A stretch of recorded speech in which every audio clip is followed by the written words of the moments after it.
Good morning বন্ধুরা, কেমন আছো তোমরা সবাই? আশা করি তোমরা সবাই খুব ভালো আছো। আজকে হলো শুক্রবার আর এখন সকাল 8:40 বাজে। সরি, 8:40 না, 9:40 বাজে। আর অর্জুন এইমাত্র স্কুলে গেল। তো ও স্কুলে যাওয়ার পর এখন আমি সন্তোষী মায়ের পুজোটা আর কি দেবো। এমনি রাধা মাধবের পুজোটা হয়ে গেছে সকালবেলা। আরেকবার তো আমি ঠাকুর ঘরে এসেছিলাম, সে সময় এসে রাধা মাধবের পুজোটা দিয়ে তারপরে ওই অর্জুনের কাছে গেলাম। ও স্কুলে যাবে, ওকে একটু রেডি করে দিতে হয়েছে। কৃপাই বেশিরভাগটা সামলেছে। কৃপাই তো ওর বই খাতা গুছিয়ে দেয়। তারপরে আজকে টিফিন বানিয়েছে, স্যান্ডউইচ করেছিল। আমি কালকে রাতেই কৃপাকে বলে রেখেছিলাম যে আজকে টিফিনটা তুই বানাবে। মনে হয় নিরামিষ স্যান্ডউইচ বানিয়েছে।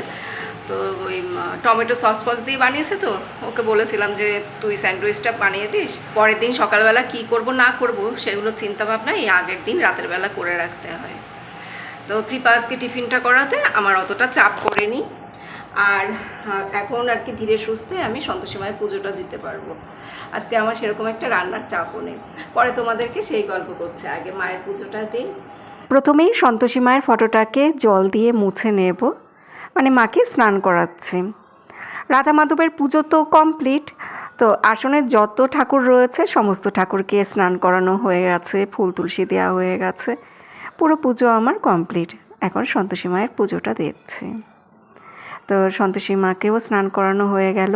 এবার সিঁদুরের ফোঁটা দেব, তারপরে চন্দনের ফোঁটা দেব। সপ্তাহে তো এই একটা দিনই মায়ের পুজো করা হয়, ওই জন্য অনেকটা সময় নিয়েই আমি পুজোতে বসি। অনেকক্ষণ আগেই আমি ঠাকুর ঘরে এসেছি, ইচ্ছে করলে সেই সময় পুজোতে বসতে পারতাম, কিন্তু অর্জুন যেহেতু স্কুলে যাবে ওই জন্য ভাবলাম ও স্কুলে যাক, তারপর আমি নিশ্চিন্ত মনে পুজোতে বসবো। আর এটা হলো কাঁচা ছোলা। গতকাল রাতে কাঁচা ছোলাটা ভিজিয়ে রেখেছিলাম। আমি সন্তোষী মার পুজোতে কাঁচা ছোলাটা একটু অল্প পরিমাণেই দিয়ে থাকি, খুব বেশি পরিমাণে কাঁচা ছোলা দেই না, যেহেতু কাঁচা ছোলা খেতে একদমই পছন্দ করি না। সেই জন্য এরকম গুনে গুনে 4-5টাই কাঁচা ছোলা মায়ের ভোগে দেয়া হয়। আর ভোগ দেওয়ার পরে তো প্রসাদটা আমাকেই খেতে হবে, ওই জন্য খুব বেশি পরিমাণে কাঁচা ছোলা মায়ের কাছে নিবেদন করি না। মায়ের কাছে ঘট বসিয়ে ধূপ দ্বীপ জ্বালিয়ে আরতি করে তারপরে পাঁচালি পরব। আর পাঁচালি পড়ার সময় তো এক হাতে ছোলা গুড়টা রাখতে হয়। আমি 2টো প্লেটে ছোলা গুড় নিয়েছিলাম, একটা মায়ের কাছে নিবেদন করা হয়েছে, আরেকটা থালা আমার হাতে আছে। এখন 11:15 বাজে। এই মাত্র ঠাকুরঘর থেকে বেরোলাম। আর ঠাকুরঘর থেকে বেরিয়ে এইসব দেখে তো আমার মাথা খারাপ হয়ে গেছে। তোমাদেরকে দেখাচ্ছি তোমাদেরকে কি অবস্থা করে রেখেছে রান্নাঘরে। শুধু রান্নাঘর, ডাইনিং রুম, ওই রুম, বাবা মেয়ে ছেলে 3জন মিলে 3টে জায়গা কি করে রেখেছে তোমাদেরকে দেখাচ্ছি। এই দেখো, কৃপা ব্রেড স্যান্ডউইচ বানিয়েছে, তো রান্নাঘরের এই অবস্থা। হ্যাঁ, এই যে আলু সেদ্ধটা, আলু মাখাটা ঢাকার সময় অবধি পাইনি। সকালবেলা আমি এসে এই লাউ শাকটা ধুয়ে রেখে গিয়েছিলাম, তারপরে আলুটা কেটে রেখেছি, প্রেশার কুকারে ডাল সেদ্ধ করেছিলাম। মেয়ে মাঝখান থেকে এসে এই এক স্যান্ডউইচ বানাতে গিয়ে রান্নাঘরটাকে কি করে রাখলো। আর ওর বাবা চা করে খেয়েছে, চা বানিয়ে খেয়েছে। হ্যাঁ, চা বানিয়েছে, তারপরে ডিম সেদ্ধ করেছিল। এই দেখো টেবিলের অবস্থা। এই যে, মানে আমি কিভাবে রান্নাঘর রেখে ঠাকুর ঘরে গেলাম, আর ঠাকুরঘর থেকে বেরিয়ে আমি রান্নাঘরের কি দশা দেখছি। আর এই ঘরের দশা করেছে আমার ছেলে স্কুলে গেছে, তার প্রমাণ তো রেখে যেতে হবে। সে স্কুলে যাচ্ছে সারাদিনের জন্য, তো সেই প্রমাণ না রাখলে হয়? আমার গোছানো গাছানো ঘর, রান্নাঘর, ব্যাস 3জন ঘুম থেকে উঠে 10 মিনিটের মধ্যে সমস্ত কিছু এলোমেলো করে দিয়ে চলে গেল। এবার এগুলো নিয়ে সারাদিন আমি পড়ে থাকি। আমি তো বাড়িতেই আছি, আমার আর কাজ কি? আমি শুধু এইসব করব। আমি কিভাবে সকালবেলা সমস্ত কিছু পরিষ্কার করে গুছিয়ে রেখে গেলাম, আর এখন দেখো কি করে রাখলো।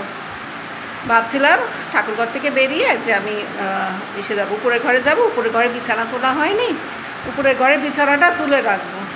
বাসি বিছানা কতক্ষণ পড়ে থাকবে? এখন এগুলো রেখে উপরের ঘরে কি করে যাব? এগুলো দেখে তো আমার মাথা খারাপ হয়ে গেছে। এবার এগুলো গুছিয়ে তারপর যাব উপরের ঘরে। জলের ড্রামে জল নেই, জলের ড্রাম তুলতে হবে। এটা অনেক বড় কাজ। গায়ে এত শক্তি নেই এই জলের ড্রাম তোলার। জলের ড্রাম কি নেই? এই সেরেছে। আমাদের জলের অ্যাকোয়াগার্ডটা খারাপ হয়ে গেছে, এবার 2-3 দিন ধরে জলের ড্রাম বাড়িতে দিয়ে যাচ্ছে। আমি ভেবেছিলাম যে আরেকটা জলের ড্রাম রয়েছে, কিন্তু এখন দেখছি ঘরে কোনো জলের ড্রাম নেই, জগেও জল নেই, পুরো ফাঁকা। এ বাবা, আমি তাহলে কী খাবো? আমার কাছে টাইম কলের জল খেতে হবে। দেখি ফোন করে দেখি জলের লোকটা আসে কি না। আমার কাছে আবার নাম্বার নেই, আমার বরকে ফোন করতে হবে, আমার বর তারপর ওকে ফোন করে দেবে। আমার তো একদমই খেয়াল ছিল না জলের ড্রাম যে ফুরিয়ে গেছে, সেটা আমার একদমই খেয়াল ছিল না। আসলে সবসময় তো ওই অ্যাকোয়াগার্ড থেকে জল খাওয়া হয়, ওই জন্য আর খেয়ালও নেই। ঘণ্টাখানিকের মধ্যেই খাবার জলের আরেকটা জার দিয়ে গেল, ফোন করা হয়েছিল, তো খুব বেশিক্ষণ সময় দেরি করেনি। আর আমি এখন রান্না করছি ভাত আর লাউ শাক। কৃপা বাড়িতে নেই, কৃপা আজকে ওর বন্ধুদের সাথে বেরিয়েছে। ওরা সবাই আজকে দুপুরবেলা রেস্টুরেন্টে খাবে, আর অর্জুন তো স্কুলে। আমার হাজব্যান্ডও বাড়িতে খাবে না। গতকালকে চিকেন রান্না করেছিলাম, তো অল্প একটু চিকেন ফ্রিজে রয়ে গেছে। অর্জুন স্কুল থেকে আসলে ওই চিকেনটা ওকে গরম করে দেব, ও ভাত দিয়ে ওই চিকেন দিয়ে খেয়ে নেবে। আর আমার জন্য আমি রান্না করছি লাউ শাক। যদিও আজকে শুধু আলু সেদ্ধ ভাত রান্না করলেই হতো, কারণ দুপুরবেলা তো ভাত খাওয়ার সেরকম কেউ নেই, তো আমার নিজের জন্য আমি আলু সেদ্ধ ভাতই রান্না করতাম। কিন্তু লাউ শাকটা গতকাল পাশের বাড়ি থেকে দিয়েছিল, তো গতকালকেই আমি লাউ শাকটা কেটে ফ্রিজে রেখে দিয়েছিলাম। সকালবেলা লাউ শাকটা ধোয়া হয়েছে। ভাবলাম লাউ শাক যদি বেশি দিন ফ্রিজে রেখে দেই তাহলে তো নষ্ট হয়ে যাবে, তো ওই জন্যই আজকে লাউ শাকটা রান্না করলাম। লাউ শাকটা রান্না করব মটর ডাল দিয়ে। মটর ডালটা তো সকালবেলা আমি প্রেসার কুকারে সেদ্ধ করে রেখেছিলাম। তো লাউ শাকটা বসিয়ে দিয়ে এখন বাসনগুলো সব ধুয়ে নিচ্ছি। সকালের দিকে যে সমস্ত বাসন হয় সেগুলো আমি সাথে সাথে ধুয়ে রাখি, তারপর ওই বেলার দিকে যেসব বাসনগুলো বের হয় সেগুলো আর আমি ধুই না, সেগুলো পরের দিন মাসে এসে ধুয়ে দেয়। যেভাবে আমি সাধারণত দিনগুলো কাটাই ঠিক সেইভাবেই আমার দিন শুরু হয়েছিল, ঠিক সেইভাবেই দিনগুলো কাটাচ্ছিলাম। আজকে সকালবেলা যখন রান্নাঘরে আমি প্রথম আসলাম ঘুম থেকে উঠে, তখন ওই যে জলের যে জারগুলো, বড় জারগুলো, সেই জলের জারের ধাক্কায় না একটা কাচের গ্লাস আমি ভেঙে ফেলি। তখন থেকেই আমার মনটা খচখচ করছিল।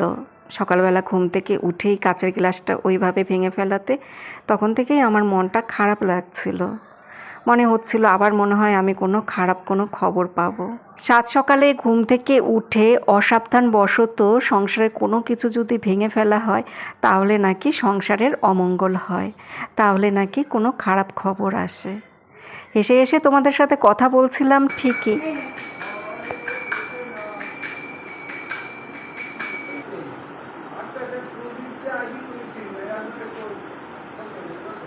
আমার মনটা কিন্তু ওই কাচের গ্লাসের দিকেই পড়েছিল। ওই ভাঙা কাচের গ্লাসের দিকে আমার যতবার চোখ যাচ্ছিল, আমার শুধু মনে হচ্ছিল আজকে মনে হয় কোনো খারাপ কোনো একটা খবর আসবে। যারা লোকের বাড়িতে হরে কৃষ্ণ গান করে দক্ষিণা নেয় তাদের সাথে আমার কথা বলতে খুব ভালো লাগে। একটু আগে বয়স্ক করে একজন আসলো, তোমরা হয়তো শুনতে পেয়েছো, হরে কৃষ্ণ গান করছিল, তো তার সাথে কথা বললাম, দক্ষিণা দিলাম। অনেক বয়স হয়েছে তার, ভালো করে চোখে দেখতে পায় না। এইভাবেই লোকের বাড়িতে হরে কৃষ্ণ গান করে যে কটা পয়সা পায় তাই দিয়ে সংসার চলে। সংসারে শুধু স্বামী স্ত্রী, ছেলেরা আছে কিন্তু ছেলেরা কেউ খবর নেয় না। উনি এর আগেও দুবার আমাদের বাড়িতে এসেছিল, তো আমার খুব মায়া হয় ওনাকে দেখলে। আজকে আমি ওনাকে পাশের বাড়ি থেকে ডেকে নিয়ে আসলাম। বলে আমি ওই দিকটায় চলে যাচ্ছিলাম, চোখে দেখতে পাই না, তো সেই জন্য আমি ওই দিকটায় চলে যাচ্ছিলাম, তোমাদের বাড়িটাকে আমি খেয়াল করতে পারিনি। যাই হোক বন্ধুরা, তোমাদের সাথে অনেক গল্পই করলাম, আর সেই সাথে আমার সংসারে টুকটাক কাজকর্ম চলছে। চিরুনি দুটো পরিষ্কার করলাম, সকালবেলা আমি সার্ফের জলে ভিজিয়ে রেখেছিলাম। এই দেখো লাউ শাক রান্না কমপ্লিট। তো এখান থেকে কিছুটা পাশের বাড়িতে দিতে হবে, যাদের বাড়ির লাউ শাক তাদেরকে কিছুটা দেব। আর আমাদের বাড়িতে যে দিদি নতুন এসছে তাদের ঘরেও লাউ শাক দেওয়ার কথা ছিল। এবার সকালবেলা আমি যখন ঠাকুর ঘরে, তখন দেখি সে এক বাটি লাউ শাক রান্না করে আমার জন্য নিয়ে এসছে। এই দেখো, এই যে উনি রান্না করেছে কুমড়ো আর আলু দিয়ে। তো এই লাউ শাকটাও ওই যে ওনারা দিয়েছে, এই পাশের বাড়ির ওই দিদি আমাদেরকেও দিয়েছে আর ওদেরকেও দিয়েছে। তো একই দিনে আমরা দুজনে লাউ শাক রান্না করলাম। ওদেরকে তো দেওয়ার কথা ছিল, তাই আমি তাই দিদিকে বলছিলাম যে দিদি তোমাদেরকেও তো আমি দিতাম রান্না করে, কিন্তু ওনাদেরকে আর দেয়া হয়নি, যেহেতু লাউ শাক রান্না করেছে তো সেই জন্য আর ওনাদেরকে লাউ শাকটা দেওয়া হয়নি। যাদের বাড়ির লাউ শাক তাদেরকেই শুধু দিলাম। আর আমি এখন একটু গুঁড়ো দুধ খাচ্ছি। আমার তো ভাত খাওয়া হয়ে গেছে, তো ভাত খাওয়ার পর না খুব মিষ্টি জিনিস খেতে ইচ্ছে করে। আমার এইভাবে বাটিতে করে গুঁড়ো দুধ খেতে খুব ভালো লাগে। ছোটোবেলা থেকে আমার এই অভ্যেস। ছোটোবেলায় আরেকটা জিনিস করতাম, এই গুঁড়ো দুধের মধ্যে একটু জল আর চিনি দিতাম, বাটারের মতো হয়ে যেত। তারপর সেটাকে বিস্কুটের মধ্যে মাখিয়ে দুটো বিস্কুট একসাথে জোড়া লাগিয়ে তারপর খেতাম। তোমরা হয়তো ভাবছো আমি কোথা থেকে কোথায় চলে আসলাম। It's real life, not a reel. আমার জীবনে যখন যেটা ঘটে তখন সেটাই তোমাদের সাথে শেয়ার করি। আমার লাইফে আর্টিফিশিয়াল কোনো কিচ্ছু নেই। যখন যেটা যেরকমভাবে ঘটছে বা আমি বাড়িতে যেভাবে থাকছি সেইভাবেই তোমাদের সাথে আমার ব্লগগুলো শেয়ার করা হয়। আমি তোমাদের সাথে লাস্ট কথা বলেছিলাম শুক্রবার দিন লাঞ্চ করে আমি তোমাদের সাথে 3টা সাড়ে 3টার দিকে কথা বললাম যে আমার গুঁড়ো দুধ খেতে খুব ভালো লাগে। একটু পর অর্জুন স্কুল থেকে বাড়িতে আসলো। অর্জুন স্কুল থেকে বাড়িতে আসে 4:15 নাগাদ। বাড়িতে এসে ছেলের সে কি জ্বর আর সেই সাথে খুব কাশি। সুস্থ ছেলেকে স্কুলে পাঠালাম সকালবেলা, একটাও কাশি দেয়নি তখন। কিন্তু স্কুল থেকে যখন আসলো তখন দেখলাম ওর খুব জ্বর আর খুব কাশি হচ্ছে। ভাবলাম নর্মাল জ্বর, সেরে যাবে। তো প্যারাসিটামল দিলাম, তারপরে জল দিয়ে মাথা ধুয়ে দিলাম। অর্জুনের যেহেতু শ্বাসকষ্ট হয় সেই জন্য ইনহেলার দিলাম, কিন্তু কিছুতেই কিছু হচ্ছে না। ইনহেলার, নিমুলাইজার এসব দিয়েও ওর কাশিও কমছে না, আর প্যারাসিটামল খাওয়ার পরেও ওর জ্বর কমছে না। রাতের বেলার দিকে দেখি ছেলের 104-105 জ্বর উঠে গেল, কিন্তু প্যারাসিটামল খাওয়ার পরেও ওর জ্বর আর কমছে না। শুক্রবার রাতে ছেলেটা ওই 104-105 জ্বর নিয়ে বেহুশের মতো পড়ে রইল। আমি তো ওর পাশে বসে মাথায় জলপট্টি দিচ্ছি, মাথায় জল দিচ্ছি। আর প্যারাসিটামল তো 4-5 ঘন্টা পর পর দিতে হয়। সকালবেলার দিকে আমাদের পরিচিত এক ডাক্তারবাবুকে ফোন করে জিজ্ঞেস করলাম যে এই রকম অবস্থা, ওকে কি প্যারাসিটামলটা চেঞ্জ করে দেব? তারপর অন্য কোম্পানির প্যারাসিটামল দিলাম, কিন্তু তারপরও ছেলের জ্বর কমছে না। ওই 104 আর 5-এর মধ্যেই ঘোরাঘুরি করছে। আর ছেলে তো পুরো বেহুশের মতো পড়ে রয়েছে, সেই সাথে কাশি আর বমিটিং। শনিবার বিকেলের দিকে হাবড়ায় আমাদের ডাক্তার দেখানোর কথা ছিল, কিন্তু আমি আর হাবড়া ডাক্তারের উপর ভরসা করতে পারলাম না, কারণ আমার একটু ডাউট হলো যে অর্জুনের জ্বরটা কিছুতেই 104-5-এর নিচে নামছে না। প্যারাসিটামল খাওয়ার পরেও জ্বর কেন কমছে না? আর জ্বর যখন আসে সেই সময় খুব কাঁপুনি দিয়ে জ্বর আসে, 3টে ব্ল্যাঙ্কেট ওর গায়ে চাপা দিতে হয়। তো সেটা দেখে আমার সন্দেহ হলো যে ওকে আর ওরাল মেডিসিনে কাজ হবে না, ওকে হয়তো হসপিটালেই ভর্তি করতে হবে। এইভাবে ছেলেকে ফেলে রাখা যাবে না, ওকে এখন স্যালাইন, ইনজেকশন এইসবের মাধ্যমে মেডিসিন দিতে হবে। তারপরে অ্যাপোলো হসপিটালে নিয়ে গেলাম আমরা শনিবার সন্ধ্যের সময়। তো সেখানে তো তারা দেখে বলল যে 105 জ্বর, তারপর প্যারাসিটামল দিলে জ্বর কমছে না, এটা কোনো সাধারণ ভাইরাস না, ওকে হসপিটালে ভর্তি করতে হবে। তারপরেও আমরা বলছিলাম যে আজকে রাতটা একটু দেখি, মানে শনিবার রাতটা দেখে আমরা রোববার দিন সকালবেলা ভর্তি করব। কিন্তু ওরা বলল যে না, এই বাচ্চাকে আমরা ছাড়তে পারবো না, ওর 105 জ্বর। তো এই অবস্থায় কি করে আমরা পেশেন্টকে ছেড়ে দিই? তারপর আমি অর্জুনকে নিয়ে শনিবার দিন সন্ধ্যের সময় অ্যাপোলো হসপিটালে অ্যাডমিট হলাম। আর আজকে হলো মঙ্গলবার। তো 3 দিন অর্জুনকে নিয়ে এই অ্যাপোলো হসপিটালে ছিলাম। টেস্টের রিপোর্টে ইনফ্লুয়েঞ্জা ভাইরাস ধরা পড়লো। যদিও ডাক্তার যেদিন ওকে দেখেছিল শনিবার সন্ধ্যের সময়, সেদিনই সে আমাদেরকে বলেছিল যে ওর হয়তো ইনফ্লুয়েঞ্জা হয়েছে, কারণ ওর গলার মধ্যে না লাল হয়ে গিয়েছিল, ইনফেকশন হয়েছে। আর এটা ওই স্কুল থেকেই এসছে, মানে স্কুলের কোনো বাচ্চার থেকে এসছে।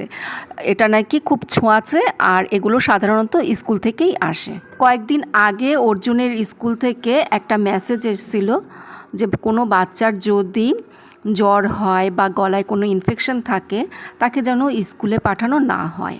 তো কৃপা আমাকে বলছিল যে মা তুমি কি অর্জুনকে স্কুলে পাঠাবে, ওদের ক্লাস থেকে তো এরকম মেসেজ এসছে। তাই আমি বললাম অর্জুন এখন বড় হয়ে গেছে, এখন স্কুলে গেলে ওর কিছু হবে না। আগে এই ধরনের কোনো মেসেজ স্কুল থেকে আসলে অর্জুনকে স্কুলে পাঠাতাম না, কিন্তু আমি ভাবলাম যে ছেলে বড় হয়ে গেছে, এখন আর এইসব রোগ ব্যাধি ওকে কাবু করতে পারবে না। ভগবান বলে দেখ মজা, তোর ছেলে বড় হয়ে গেছে। একদম সাথে সাথে ভগবান প্রমাণ করে দিল যে আমার ভাবনাটা একদমই ভুল। আজকে অর্জুনকে সন্ধ্যের সময় ডিসচার্জ করবে, আজকে তো মঙ্গলবার। তো আজকে এইটুকু ভিডিও আমি তোমাদের সাথে শেয়ার করলাম। এই 3টে দিন খুব অশান্তির মধ্যে কেটেছে। একটু পরপর ছেলের কেঁপে কেঁপে ওইভাবে জ্বর আসতো, 2-3টে করে ব্ল্যাঙ্কেট ওকে চাপা দিতে হতো। আমি তো ওইসব দেখে ভীষণ ভয় পেয়ে যেতাম। তো যাই হোক, গতকালকে থেকে আর জ্বর আসেনি, সেই জন্যই আজকে ওকে ছেড়ে দিচ্ছে। ওই যে শুক্রবার দিন সকালবেলা কাঁচের গ্লাসটা ভেঙে গিয়েছিল, সেই সময় থেকেই আমার মনটা খচখচ করছিল যে আমি আবার কোনো একটা খারাপ খবর পাবো। আজ 1.5-2 বছর ধরে আমার সংসারে একটার পর একটা এরকম অমঙ্গল হয়েই যাচ্ছে। আমি সত্যি এখন আর নিতে পারছি না। অনেক রকমের চিন্তা ভাবনা আতঙ্ক এই নিয়ে সময় কাটছে আমাদের। তবুও আমি মনে করি ভগবান আমাদেরকে ভালো রেখেছে। এর থেকেও খারাপ সময়ের মধ্যে দিয়ে আমরা যেতে পারতাম, অনেক খারাপ কিছু আমাদের সাথে হতে পারত। তবুও মনে করি ভগবান যা করে ভালোর জন্যই করে। তাহলে বন্ধুরা, এখনকার মতো ব্লগটা শেষ করছি। শুক্রবার দিন ব্লগটা শুরু করেছিলাম, মঙ্গলবার দিন ব্লগটা শেষ করলাম। তোমরা সবাই ভালো থেকো, সুস্থ থেকো, সাবধানে থেকো। যদি পারি তাহলে এখন থেকে আবার নিয়মিত ভিডিও দেওয়ার চেষ্টা করব।